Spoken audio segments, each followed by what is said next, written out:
Bork Laser would come back to Raw last night and didn't do very much, but hell, I'm not complaining about it.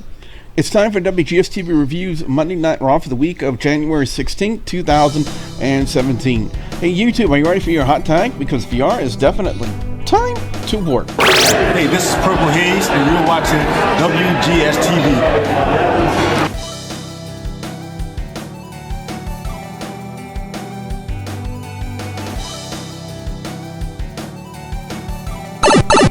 What's up, guys? I'm the Russell Gamer. Welcome back to another episode of WGS-TV right here on youtube.com/RussellGamer. And we got a lot to talk about when it pertains to Monday Night Raw, especially after last week's garbage episode. WWE would definitely have to pull something out of their collective butts this week to pull off a somewhat decent show. Now, would Laser's appearance on Raw be enough to steer them in the right direction? Well, yes and no. So what would they do with Laser last night? Well, to answer that question, let's talk about Raw.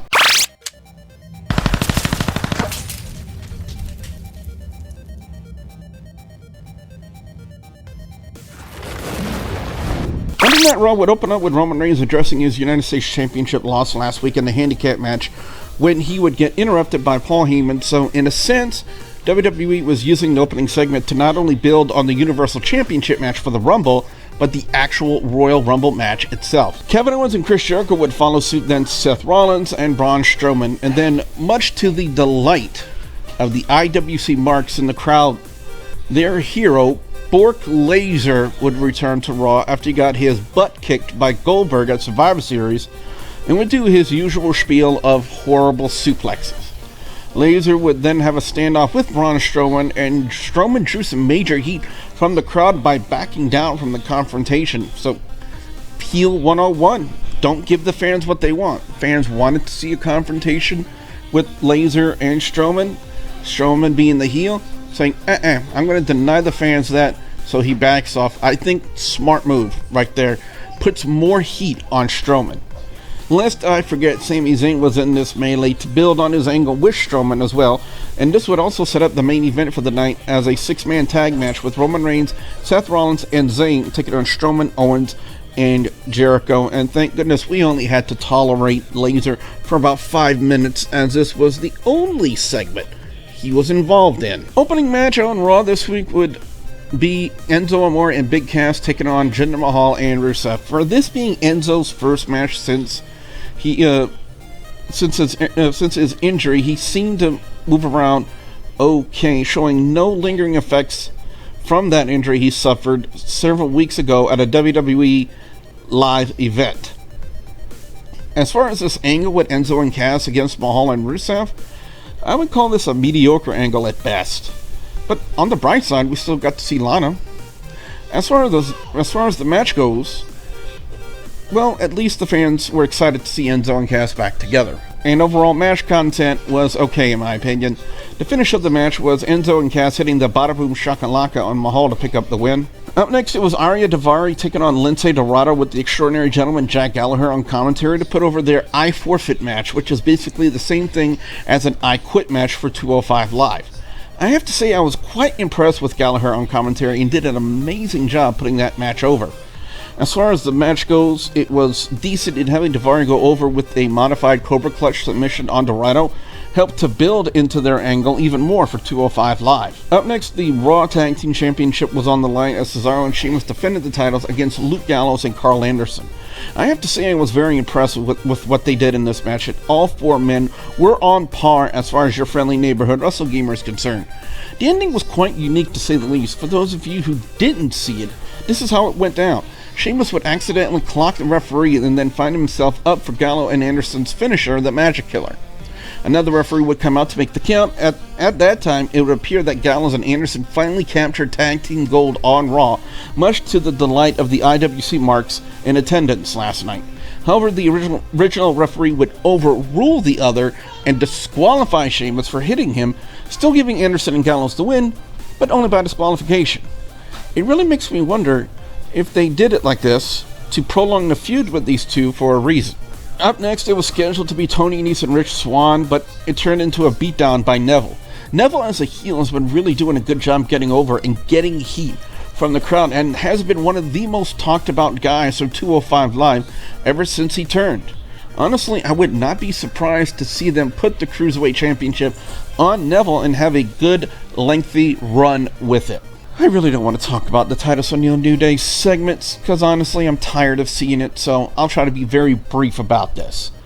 Titus wanted to replace the New Day and take one of their spots at the Rumble, and since both Kofi and Xavier have beaten him already, it was Big E's turn. Big E would hit the big ending on Titus to pick up the win, so please, WWE, stop torturing us with this. Up next, Charlotte would cut a promo on Bayley to build onto their title match at the Rumble.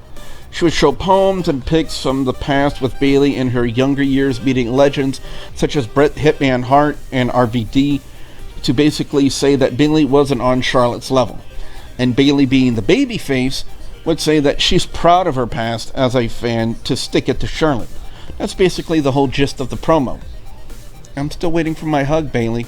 Up next, it was Cedric Alexander taking on the Brian Kendrick. Apparently, WWE felt the need to emphasize the breakup of Cedric and Alicia Fox from 205 Live, but honestly, I don't think anyone actually cared. Don't get me wrong, I think Alicia is hot, but her character just isn't believable to me. As far as the match goes, it was a good match. Cedric would hit the lumbar check on Kendrick to pick up the win, and Alicia's backstage promo after the match was cringe-worthy at best. WWE last night would announce that the very first inductee into this year's WWE Hall of Fame class as Kurt Angle. I'm glad that Angle and WWE have seemed to mend their broken fences, as it were, because I believe when Angle left WWE to go to TNA years ago, I remember Angle had some choice words from Vince McMahon and WWE, but Angle being named into this year's Hall of Fame class would seem to show that they work things out. And as far as I'm concerned, Angle deserves to be in the Hall of Fame after everything he's done and accomplished in the wrestling industry, not just in WWE. Angle will become the second person to be in both the WWE Hall of Fame and TNA Hall of Fame, Sting being the first. I still believe Vader should be inducted this year while he's still alive. Up next was the main event, the six-man tag team match as Roman Reigns, Seth Rollins, and Sami Zayn took on Braun Strowman, Kevin Owens, and Chris Jericho. Arguably, 6 of the top guys on Monday Night Raw involved in this main event, and they delivered on a fantastic main event, but when it boiled down to Strowman and Zayn, it became predictable as Strowman hit his power slam on Zayn to pick up the win. But this is where everything would actually start to pick up and get good. Strowman would then carry Zayn to the announcer's table as all 3 of them bolted at that point. So we finished the show with no commentary. Not exactly a bad thing, but anyway. Before Strowman could do anything, he was intercepted by Reigns and Rollins, who appeared to want to powerbomb Strowman Shield style before they were stopped by Owens and Jericho. Rollins would then pedigree Jericho on the stage and then would get a steel chair to the face by Kevin Owens, which followed up with Kevin Owens powerbombing Reigns through the announce table.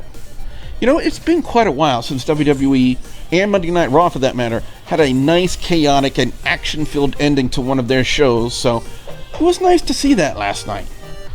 Overall score of Raw this week gets a 3.5 out of 5, with best match of the night going to the main event with worst match of the night going to Titus versus Big E, because again, who cares?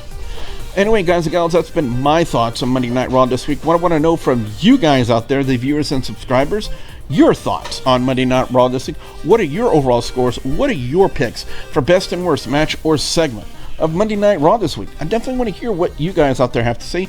Be sure to put your comments in the comment section below. If you guys like the video, be sure you slam that like button like a champ.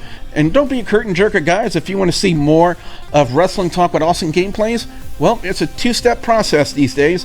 1, you got to hit that subscribe button, and 2, you got to hit that bell icon next to it to turn on notifications, so that way you never miss out on another one of my videos right here on my channel. And don't forget, I go live every Thursday night right here on WGS-TV with Sports Entertainment Tonight, and one thing we'll definitely be talking about is the untimely passing of Jimmy Superfly Snuka. So we'll definitely have that as one of our discussion topics. So if you guys want to weigh in on that topic, you just got to tune in here Thursday night, 9 p.m. Central Time, right here on WGS-TV. So with that being said, I'm your friendly neighborhood Russell Gamer, and I will see you next time right here on WGS-TV. Bye, guys!